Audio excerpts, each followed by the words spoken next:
নমস্কার দর্শক, সংবাদ আবির্ভাবের বিশেষ প্রতিবেদনে আপনাদের সকলকে স্বাগত। কলকাতা হাইকোর্টের যে বার অ্যাসোসিয়েশনের নির্বাচন, সেই নির্বাচনের তাপ কিন্তু একেবারে ঊর্ধ্বমুখী। আর একটা যেটা বিশেষ খবর সেটা আপনাদের সামনে তুলে ধরবো, যে চতুর্থ দলের কিন্তু একটা আবির্ভাব হয়েছে কলকাতা হাইকোর্টে, যারা কিন্তু রীতিমতো ক্যাম্পেনিং করছেন এবং তাদেরকে আমরা ধরতে পেরেছি। আমাদের সাথে আছে শ্রমিক বাগচি, আমাদের সাথে আছে সঞ্জয় দা। কিরকম মনে করছেন আর এই চতুর্থ দল, এই নিয়ে আপনি কিছু বলুন। দেখুন, এই যে সারা বাংলা আইনজীবী ঐক্যমঞ্চ সাবাম একটা নন পলিটিক্যাল অর্গানাইজেশন এবং with the assistance of Confederations of advocates solidarity, এই যে দুটো দল নন পলিটিক্যাল যারা যৌথভাবে এখানে একটা প্যানেল দিয়েছে, যেটা হাইকোর্টের ইতিহাসে প্রথমবার এরকম কোনো নন পলিটিক্যাল অর্গানাইজেশন একটা প্যানেল দিয়েছে। আগে ইন্ডিভিজুয়াল দাঁড়িয়েছিল, কিন্তু এই প্রথম প্যানেল দিল। এবং এই যে প্যানেল দেওয়াতে এতদিন ধরে একটা রাজনৈতিক যে নাক পাশে সবাই অনেক বিরক্ত হয়ে উঠেছিল, সেখান থেকে মুক্তি চাইছে। এবং তাদের একটা বক্তব্য, রাজনীতি তো দেখলাম, এবার একটা চতুর্থ যে টিম যেটাকে বলছে যে সাবাম যে দিয়েছে, সেই জায়গাটা তাদের একবার টেস্ট করে দেখি যে তারা কীরকম। কারণ আমাদের লড়াইটা হচ্ছে কালো কোর্টের জন্য, আমরা লড়াই করি সারা পশ্চিমবঙ্গের বিভিন্ন কোর্টে, এবং এখানকার অ্যাডভোকেটরা এগুলো নিয়ে ওয়াকিবহাল রয়েছে হাইকোর্টের, এবং সেই সমস্ত লার্নেড অ্যাডভোকেটরা অধিকাংশ যে রেসপন্স আমরা পেয়েছি, এটা আমরা আশাব্যঞ্জক আমাদের কাছে। আচ্ছা, কালো কোর্টকে বাঁচানোর জন্য আপনারা যে স্লোগানটা রেখেছেন, এই বাঁচানোটা মানে কি কি দিকে আপনারা বাঁচাতে পারেন, মানে আগামী দিনে কোন কোন পয়েন্টগুলো আপনারা তুলে ধরছেন? দেখুন, এটা এক একটা আঙ্গিক আলাদা আছে। সারা পশ্চিমবঙ্গের ক্ষেত্রে একরকম, হাইকোর্টের ক্ষেত্রে একরকম, আমি বলবো না। সমস্ত একটা কমন কিছু এজেন্ডা রয়েছে। যেমন একটা অ্যাডভোকেটদের জন্য মেডিকেল ইন্স্যুরেন্স থেকে শুরু করে, অ্যাডভোকেট প্রোটেকশন অ্যাক্ট থেকে শুরু করে, আরও অন্যান্য যে দাবিগুলো আমরা ক্রমান্বয়ে করে চলেছি, প্রধানমন্ত্রীর দপ্তর থেকে শুরু করে, রাষ্ট্রপতি থেকে শুরু করে, মুখ্যমন্ত্রী থেকে শুরু করে, রাজ্যপাল থেকে শুরু করে, ল মিনিস্টার থেকে শুরু করে, সমস্ত জায়গায় আমরা পাঠিয়েছি। কন্টিনিউয়াসলি আমাদের একটা মুভমেন্ট চলছে অ্যাডভোকেট প্রোটেকশন অ্যাক্ট নিয়ে। এবং সেটার সাথে সাথে হাইকোর্টের একটা পরিবেশ, যে একটা চারিদিকে একটা রাজনৈতিক এনভায়রনমেন্ট এমন হয়ে গিয়েছে, আমাদের প্রথম এবং প্রধান মোটো যেটা হচ্ছে রাজনৈতিক যে ইন্টারফেয়ারেন্স, সেটা থেকে রিমুভ করা। এই রাজনৈতিক যে ইন্টারফেয়ারেন্স, সেখান থেকে সরিয়ে দেওয়া, যাতে হচ্ছে সমস্ত অ্যাডভোকেটদের মধ্যে একটা সুন্দর ফ্রেন্ডশিপ বা সুন্দর একটা প্যাটার্নিটি অনুযায়ী মেনটেন হয়, যেটা আজ থেকে 20 বছর আগে, 15 বছর আগে, 25 বছর আগে আমাদের হাইকোর্টে অন্যান্য কোর্টগুলোতে ছিল। এটাই আমাদের প্রধান এবং একমাত্র মোটো। এটা হলে অন্যান্য কাজ এমনি হয়। বিরোধিতা করলেই তো আক্রমণ আসছে, তা সেক্ষেত্রে তো আপনারা এখন সরাসরি মানে পাঙ্গা নিচ্ছেন বলা যেতে পারে, এ তো আক্রমণ জোরে হবে। দেখুন, ঈশ্বরচন্দ্র বিদ্যাসাগর যখন সমাজ সংস্কার করেছিল, তাকেও প্রচুর পরিমাণে আক্রমণের মুখোমুখি হতে হয়েছে, তাকে প্রতিনিয়ত টিটকিরির মুখোমুখি হতে হয়েছে। আমরা একটা ইতিহাস তৈরি করতে চলেছি। আমরা জানি এর ফলে বিভিন্ন পলিটিক্যাল পার্টি বা বিভিন্ন স্বার্থান্বেষী মানুষ আমাদেরকে বিভিন্ন সময় নানাভাবে আক্রমণ করবে। আমরা প্রস্তুত, কারণ এটাকে অতিক্রম না করলে একটা ইনস্ট্যান্স তৈরি করা যাবে না। ইতিহাস এভাবেই তৈরি হবে। তা একটা দিক যেমন আছে, ধরুন যারা রাজনৈতিক দল মানে প্রতিষ্ঠিত দল, তাদের বিরুদ্ধে আপনারা লড়ছেন, তারা যেমন বাইরে থেকে একটা ম্যান পাওয়ারের ব্যাপার আছে, অর্থনৈতিক সাপোর্ট ব্যাপার আছে, সেই সাপোর্টগুলো আপনারা কিভাবে পাবেন? দেখুন, তাদের যেমন ম্যান পাওয়ার আছে, তাদের যেমন একটা অর্থনৈতিক ব্যাপার আছে। অর্থনৈতিক কারণেই ম্যান পাওয়ারটা রয়েছে, অর্থনৈতিক কারণ না থাকলে ম্যান পাওয়ার থাকতো না। কিন্তু আমাদের কাছে আছে যেটা স্বতঃস্ফূর্ততা, মানুষের ভালোবাসা, মানুষের স্বতঃস্ফূর্তভাবে রেসপন্স। এটাই আমাদের জয়। কি মনে করছেন মানে আগামী দিনে কি হতে চলেছে? অবশ্যই আমরা হাইকোর্টে এমন একটা পরিবেশ তৈরি করব, যেখানে রাজনৈতিক মুক্ত আমরা বলতে পারবো না, কিন্তু রাজনৈতিকতার ঊর্ধ্বে থেকে একটা এমন একটা সুন্দর একটা পরিবেশ আমরা উপহার দিতে চাইছি, যাতে কিনা সমস্ত অ্যাডভোকেটরা সেখানে স্বাচ্ছন্দ্য বোধ করে। আপনি একজন বিশিষ্ট আইনজীবী, কি মনে করছেন? এইটা যে উদ্যোগ নেওয়া হয়েছে, ওর মধ্যে পুরো হাহাকার হয়ে গেছে হাইকোর্টের মধ্যে। কি সাবাম বলে কেউ জিনিস আছে, এসে গেছে।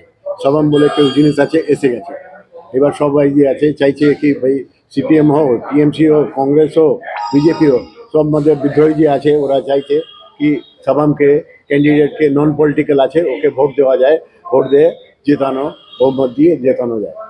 সমীরা, আমার একটা প্রশ্ন আছে, যেটা হচ্ছে ধরুন কংগ্রেস, বিজেপি, তৃণমূল যারা ভোটে এতদিন দাঁড়িয়ে আসছিল, তারা তো একটা দিক, আপনারা জেতার পর এরকম হবে না তো যে কালো কোর্টরাই বাঁচছে না?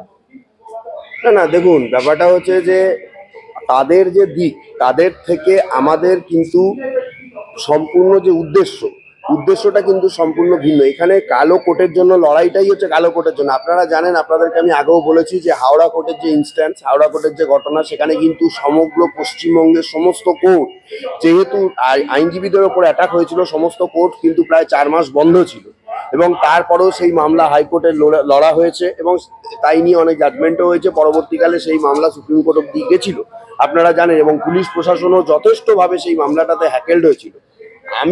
আমি এইটাই বলবো যে রাজনৈতিক ব্যাপারটা থেকে বাইরে, কারণ আমি আপনাকে একটা কথা বলছি, আমি নাম বলতে চাইছি না, এই হাইকোর্টের বুকে কয়েকজন স্বনামধন্য আইনজীবী, তাদের সঙ্গে আমার কথা হয়েছে এই ভোটের প্রচারে, এই ভোটের ইন্টারাকশনে তাদের সাথে আমার কথা হয়েছে। তারা বলছেন যে তোমরা অনেক জুনিয়র, আমরা তো বহুদিন ধরে প্র্যাকটিস করছি, আমরা দেখেছি হাইকোর্টে কিন্তু বছর 25 আগেও এই ধরনের রাজনৈতিক ব্যাপারটা ছিল না।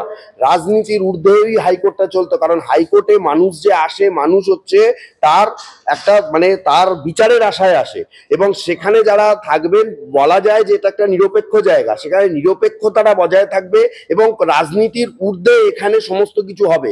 কিন্তু কিভাবে যেন দেখা গেল যে বিভিন্ন পার্টির বারবারন্তে এখানে একটা সেই সেই সেই তাদের একটা জায়গা তৈরি হয়ে যাচ্ছে বা তাদের একটা প্রতিপত্তি আস্তে আস্তে তারা বিস্তার করার চেষ্টা করছে, সেইটাকে ভাঙার উদ্দেশ্যে।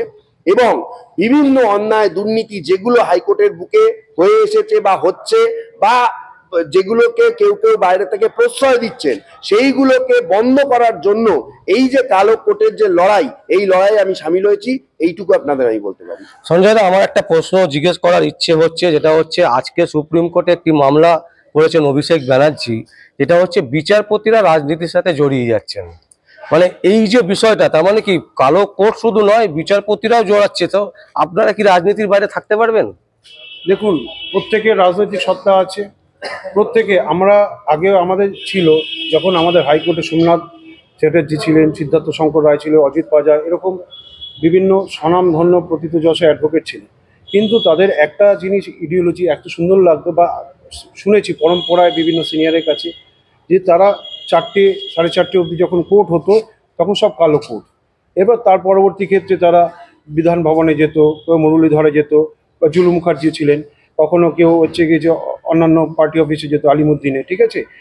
এই যে রাজনীতিটা কিন্তু হাইকোর্টের মধ্যে পেরিফেরির মধ্যে ছিল না, কিন্তু এই লাস্ট 10-15 বছর ধরে এই যে রাজনৈতিক অনুপ্রবেশ হাইকোর্ট সহ তৎসংলগ্ন আশেপাশের যে কোর্টগুলোতে, এটা খুব আগামী দিনের একটা অশনি সংকেত, আমাদের কালো কোর্টের মধ্যে একটা ডিভিশন তৈরি করে দিচ্ছে, এটা খুব অশনি সংকেত।